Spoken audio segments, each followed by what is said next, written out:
"Congratulations, you're terminated," Ryan Hayes announced, sliding the severance paperwork across the conference table like he was dealing cards at a casino. I looked at this 28-year-old kid wearing his daily uniform of Patagonia vest and permanent AirPods, then slid my security badge right back across to him. It stopped between his $8 cold brew and those legal documents he was so proud of. "You've got maybe an hour," I said, standing up and smoothing down my shirt. "Probably less." "Tell your father-in-law I said good luck." The panic in his eyes was priceless. "My name is Brad Patterson. I'm 48 years old, and I just got fired by the CEO's son-in-law who thinks 16 years of keeping this company's systems alive means nothing compared to his MBA from somewhere impressive. Let me back up and tell you how we got here. You can judge a company's real priorities by looking at who gets the corner office and who gets the basement server room. At TechCore Industries, the server room smelled like burnt plastic and 16 years of deferred maintenance. The corner office smelled like expensive cologne and unearned confidence. I'd been the senior systems engineer since 2008, back when the company actually cared about things working properly. My official title was fancy enough. But what I really did was more like being a paramedic for dying code. The kind of work nobody notices until it stops happening, which is exactly how I liked it. The trouble started when Ryan Hayes married the CEO's daughter Lindsay at some wellness retreat in Arizona. 3 months of hot yoga and mushroom smoothies later, he's the new VP of Innovation. 3 months. I'd spent longer than that just fixing our payroll system when it crashed in 2019. Ryan was young, confident, and had exactly zero understanding of how anything worked under the hood. But opinions, he had plenty of those. His first company-wide meeting, he stood up there with his motivational speaker energy and started throwing around buzzwords like technical debt and legacy infrastructure and how we needed to move fast and break things. I sat in the back row thinking about the 60-hour week I'd pulled in 2021 when ransomware tried to take down our accounting department. I'd stopped those things from breaking. He wanted to break them on purpose and call it progress. "We're entering an exciting new phase," Ryan announced, clicking through slides that looked stolen from a startup blog. "Legacy infrastructure is holding us back. We need fresh thinking, modern approaches, and honestly, fewer people stuck in old ways of doing things." People shifted uncomfortably in their seats. I didn't move. I'd heard this speech before, just with different words. Old equals bad, experience equals expensive. Nobody under 30 thinks they need the guy who remembers Y2K. He looked right at me during that last part. Direct eye contact. Fewer people stuck in old ways. I held his gaze and smiled, the kind of smile you give someone when you know something they don't. What Ryan didn't know, couldn't know because he'd never bothered to ask, was that I'd built the automation scripts that kept our entire operation running. Every night at 2 a.m., my code ran through the vendor database, caught billing errors before clients saw them, patched security holes, and kept everything from falling apart. I'd written those scripts back in 2012 after the third time someone's quick fix almost deleted our customer database. They were mine, legally mine. My employment contract was crystal clear about intellectual property. Anything I created on my own time, using my own methods, belonged to me. The company could license them, but only while I was employed and providing maintenance updates. No employment, no maintenance, no license. I'd made sure our lawyer understood this when I signed the contract in 2008. He'd read it carefully and told me to keep good records. I kept excellent records. Ryan kept talking about cloud-first everything and AI-driven infrastructure. I stopped listening and started thinking about my son Amy's tuition payment due next month. He's much 92, finishing up at State, majoring in computer science. Smart kid, way ahead of his old man when it comes to new technology. Then I thought about the health insurance, the 401 key that would max out in 7 more years when I hit 55. I'd been at this for 16 years. I could make it 7 more. That's what I told myself. 2 weeks after that meeting, I got the calendar invite. Quick sync minus HR. No agenda, no context, just a 4:30 p.m. slot on a Thursday. I'd watched this happen to other people over the years. The late-day meetings, the neutral HR rep, the Manila folder. They never did it in the morning, too risky. Someone might make a scene and ruin productivity. Better to wait until the end of the day when people are tired, ready to go home, less likely to fight back. I showed up at 4:28 p.m., professional to the end. Ryan was there, sitting casual on the edge of the table with some consultant named Steven, who called himself a workplace transformation specialist. Angela from HR sat in the corner looking like she'd rather be anywhere else. She pushed the branded folder toward me. "Brad," Ryan started, and I could tell he'd practiced this in the mirror. You've been important to TechCore's journey. Really important, but we're restructuring to align with industry trends. More agile, more collaborative, more forward-focused. I waited. We're reimagining certain legacy positions, he continued. Translation: old man, you're expensive, and you make me look stupid when I suggest things that won't work. We think this is the right time for you to explore opportunities that better match your experience level.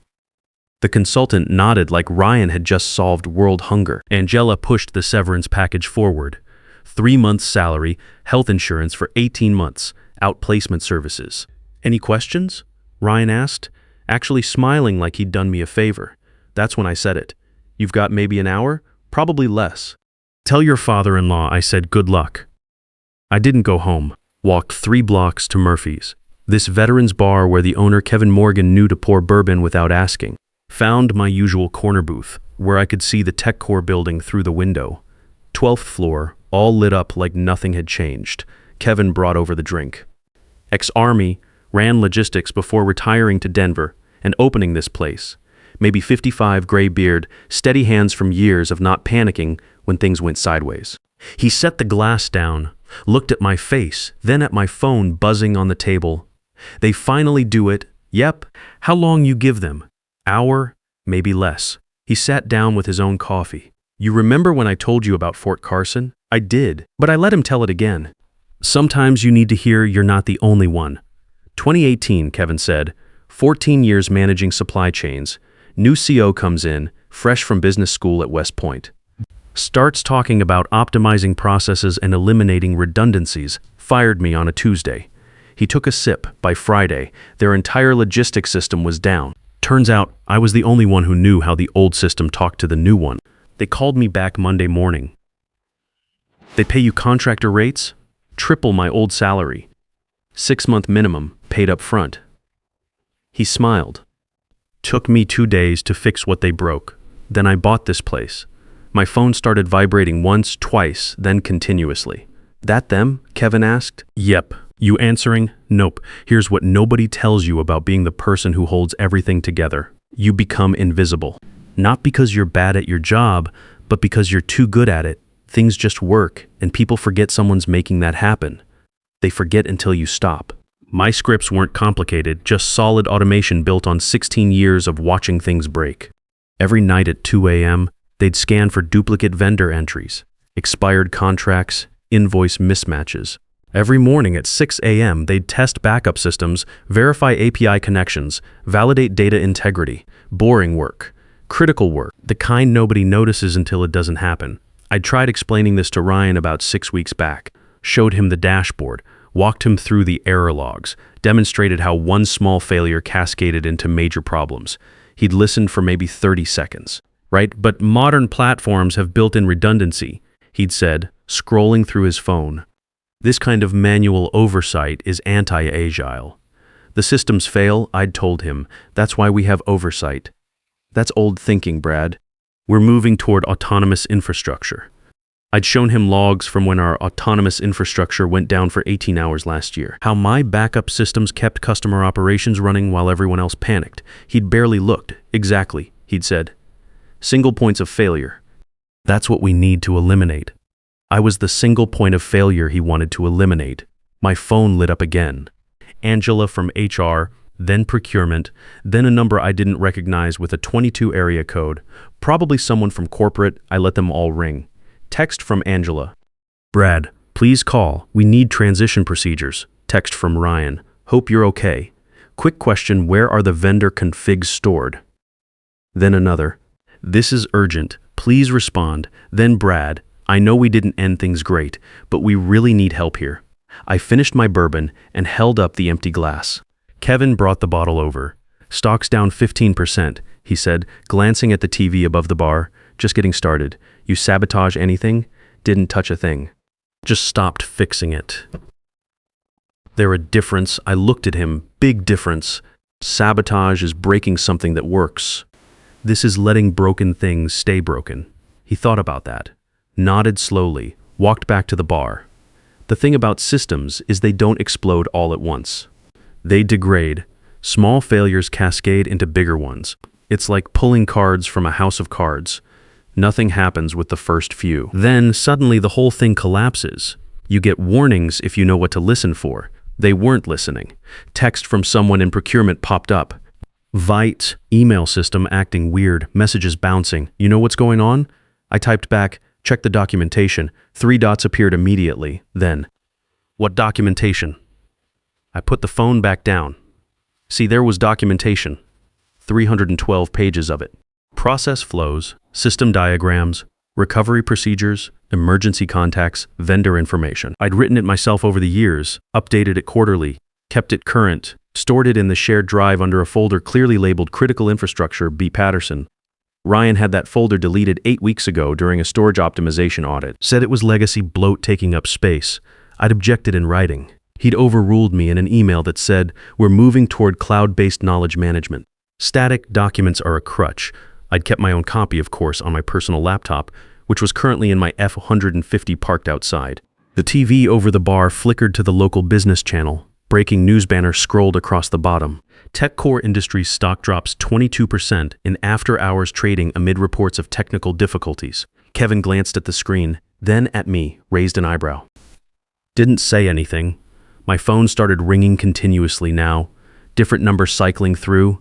Same panic, different voices. By 11 p.m., my phone had 52 unread messages. I drove home around midnight, left the phone in the truck, and slept better than I had in months. No 2 a.m. anxiety about whether the scripts were running, no 6 a.m. checks to make sure backups completed. Just solid, uninterrupted sleep. Woke up at 7 a.m. to find my phone had exploded overnight. 96 messages, 31 missed calls, 4 voicemails from numbers I didn't recognize. Made coffee using the French press Amy gave me for Christmas. Strong and black, sat at the kitchen table and finally started reading. The timestamps told the beautiful story. 2:47 a.m., automated email routing failed. Messages started bouncing. 3:23 a.m. minus, vendor database sync through errors. Duplicate entries multiplying. 3:58 a.m. minus, API authentication started failing. Client portals locked out.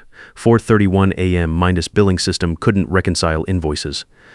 Processing stopped completely. 5:15 a.m. minus, backup verification failed. No one was watching. 6:30 a.m. minus, first client called support. Couldn't access their account. 7 a.m. minus, 28 more clients called. Same problem. 8 a.m. 00 a.m. stash, TechCore Industries was dead in the water. I read through Angela's emails. Professional panic, the corporate kind, where people use lots of words to say we're screwed. Brad, we understand you're no longer with the company, but we're experiencing critical system issues. Any guidance you could provide would be greatly appreciated. Then from someone named Rachel in IT, Mr. Patterson, I'm new on the infrastructure team. They're asking me to fix issues with systems I've never seen before. Is there any documentation I can reference? I deleted them all without responding. The news picked it up by 10 a.m. TechCore shares fall 34% as widespread technical outage enters second day. Second day. They still thought this was temporary. My phone rang. Unknown number. Mr. Patterson, this is Nicole Parker from Integrated Systems. I hope this isn't a bad time. Professional woman's voice. We've been following your career for a while. We're impressed with your work. She paused.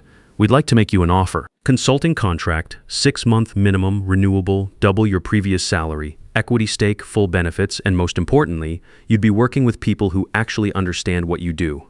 What's the catch? No catch. We need someone who builds things right the first time, instead of breaking them and calling it innovation. We're tired of cleaning up after MBAs who think cloud means magic. I almost laughed. When do you need an answer? Take the weekend. Think it over. But Brad, we've watched you hold that company together for years. We know what you're worth, even if they didn't. 4 days went by. The messages kept coming, getting more desperate. Ryan tried calling from different numbers, left voicemails that went from casual to panicked.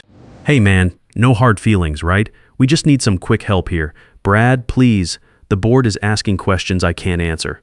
Brad, I'm sorry. Okay. I made a mistake. Can we talk? I deleted every single one. On day 5, my son called, Dad, you okay? You haven't texted back. I'm fine, Amy. Just dealing with some work stuff. What kind of work stuff? You sound weird. I thought about lying, thought about protecting him from it, but Amy was 22, not 12. He deserved the truth. They let me go on Thursday. Silence on the line. Then they fired you after 16 years? New management. They wanted younger, cheaper, more agile? I used air quotes he couldn't see. Dad, that's age discrimination. You could sue them. Maybe. Right now, I'm just letting things play out.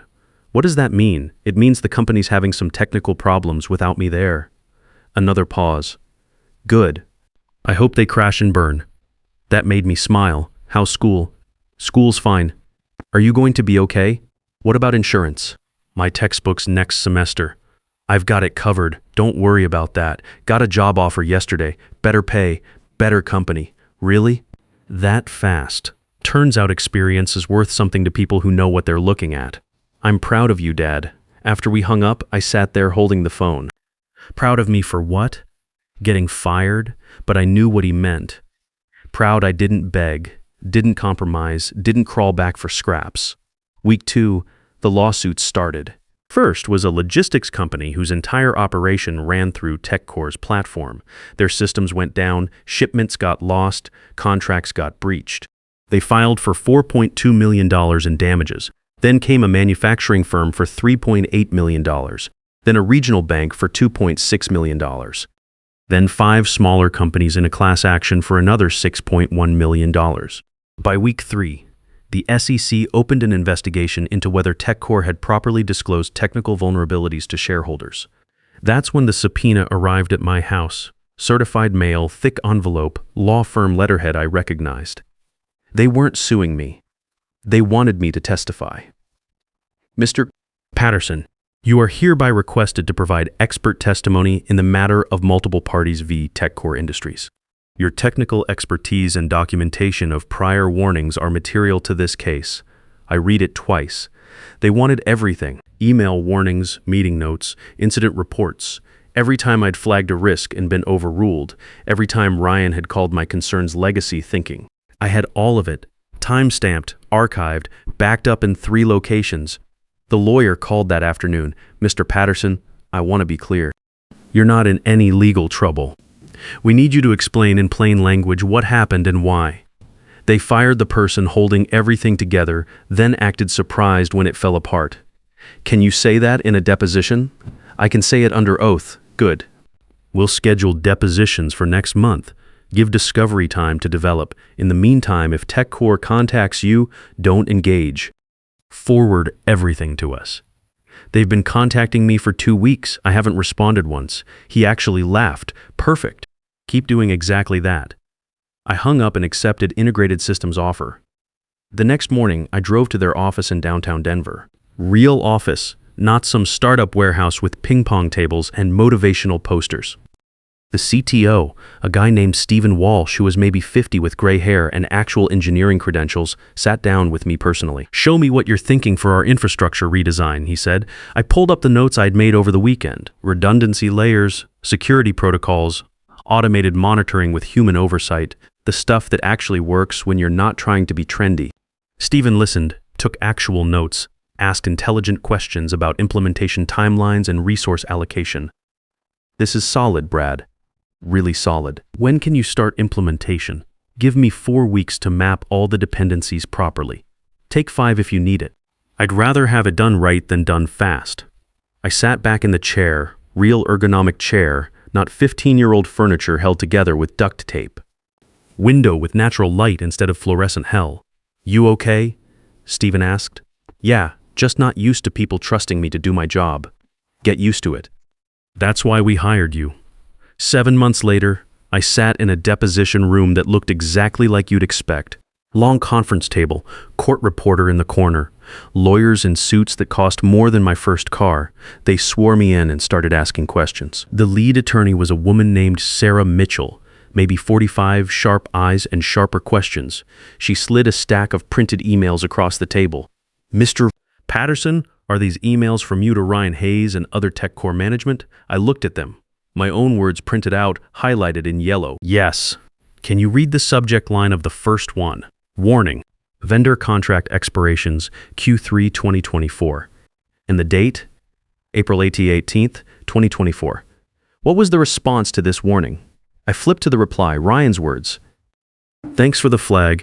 We're moving to automated contract management soon, so this won't be an issue going forward. Did they implement automated contract management? No. What happened instead? 7 vendor contracts expired. 4 of them locked TechCore out of critical services, cost about $340,000 in emergency reactivation fees. Sarah pulled out another document. This is an internal Slack message from Mr. Hayes dated May 12, 2024. Can you read what he wrote? I read it silently first, then out loud. Brad's paranoid about compliance stuff. Old school thinking. We need to move faster than his comfort level allows. How did you respond to this? I didn't. It wasn't directed at me. I saw it later when we pulled the message logs for this lawsuit. Mr. Patterson, in your 16 years at TechCore, how many critical system failures did you prevent? I thought about it, really thought about it. I stopped tracking after about 80. Could be over 12, could be more. Can you give us an example? September 2022. Ransomware attack targeted our finance department. I caught the signature in the logs at 3 a.m. Quarantined the infected systems before it could spread. Legal department never even heard the word malware because we stopped it that early. Did you receive recognition for this? Got an email from my manager saying good catch? That was it. Bonus. Promotion? No. Sarah looked at the other lawyers, then back at me. Mr. Patterson, can you explain in simple terms what your automation scripts actually did? I spent 20 minutes walking them through it. How the scripts ran every night, checking thousands of data points. How they caught duplicate vendor entries before they created billing errors. How they verified backup integrity so we'd actually have data if something went wrong. How they monitored API connections and tested failover systems. These scripts, who owned them? I did. My employment contract was explicit about intellectual property. Anything I created on my own time using my own methods belonged to me. The company could license them while I was employed and providing monthly maintenance updates. So when they terminated your employment, the license terminated. That's standard contract law. Mr. Hayes has stated in his deposition that you sabotaged the systems. How do you respond? I looked directly at the camera recording this. I didn't touch anything. I revoked access to tools I owned when the licensing agreement ended. That's not sabotage. That's property rights. Did you warn them this would happen? I told Ryan directly in the termination meeting that systems would fail without the scripts. He didn't believe me. Why not? Because he didn't understand what the scripts did. He never asked. He just knew they were old code, and in his mind, old meant bad. Sarah smiled slightly. One final question. Knowing what you know now, would you have done anything differently? I thought about that. Really thought about it. I would have left 3 years earlier. The deposition wrapped up around 4 p.m. I drove back to Integrated Systems office. Got there just as the late afternoon sun was hitting the windows. I'd been working there 8 months now. Real work. The kind where people listen when you explain why something's a bad idea. The kind where you build things right instead of fast. My current project was redesigning their entire disaster recovery infrastructure. Not sexy work. Nobody writes Medium posts about backup systems. But when disaster hits, backups are the difference between inconvenience and bankruptcy. Steven stopped by my desk around 5. How'd it go? Fine. Answered their questions. You okay? Yeah. Just strange watching your old company burn down in legal documents. He pulled up a chair. You know what I learned in 28 years of doing this? Companies that don't value their infrastructure don't value anything. They're just waiting to fail. They just don't know it yet. TechCore figured it out. TechCore is going to pay about $17 and $2 million in settlements. Last I heard, plus legal fees, plus the SEC fine, plus whatever the shareholders get. He shook his head, all because some kid thought experience was a liability. My phone buzzed. Text from Amy. How'd the lawyer thing go? I typed back, good. Home for dinner around 6:30. Making that pasta you like. The good kind or the dorm kind? The good kind. Steven smiled. Go home, Brad. It's Friday. Project can wait until Monday. I packed up my laptop and drove home through Denver traffic. Amy was there for the weekend, home from college. Found him in the kitchen, already started on homework at the counter. Dad, you're not going to believe this. He held up his phone. LinkedIn is absolutely wild right now. What happened? Ryan Hayes posted something. He showed me the screen. Some long corporate repentance post about learning from failure and the importance of respecting institutional knowledge, humility in leadership. Probably written by a PR firm trying to salvage what was left of his reputation. The comments were brutal. Didn't you fire the guy with all the institutional knowledge? This you with a link to an article about the TechCore collapse. Respect is cheap when you're desperate.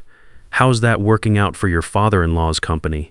Amy was grinning. He's getting absolutely destroyed in the comments. Good, I said, putting my phone in the drawer. What kind of pasta are we making over dinner? Amy told me about his algorithms class, about the internship he'd landed for next summer with a cybersecurity firm, about his girlfriend who was majoring in data science. Normal stuff, good stuff. I told him about the deposition, about how strange it felt sitting in a room full of lawyers talking about my old job like it was ancient history. You miss it, he asked. The work sometimes, the people, no. You like integrated better? They actually listen when I talk. They ask questions when they don't understand something. That's worth more than you'd think. After dinner, I sat on the back porch with a bourbon, not celebrating anything, just unwinding. My neighbor Bill wandered over with his own drink. Retired firefighter, maybe 59, worked emergency dispatch for 25 years before retiring. Heard you had depositions today.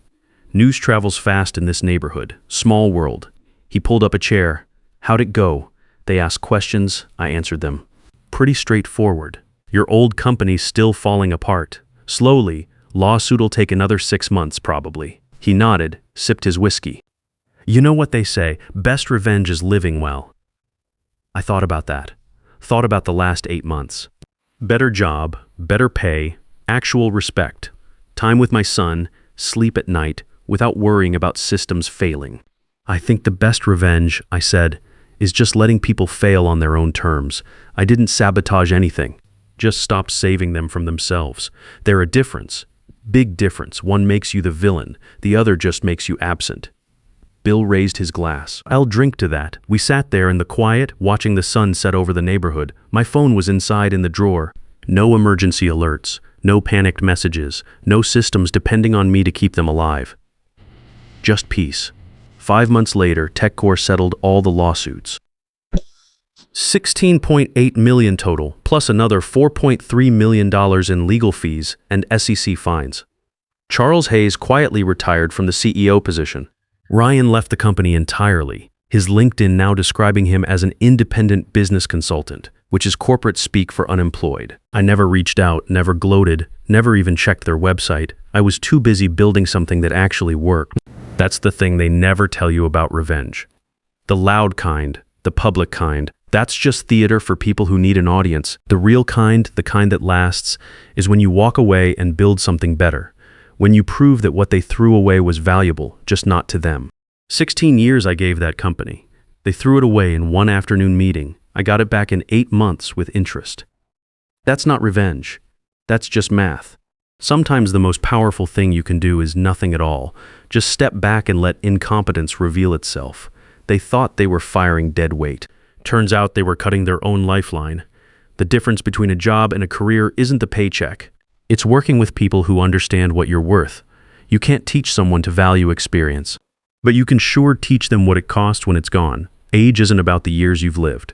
It's about the problems you've already solved that they haven't even discovered yet.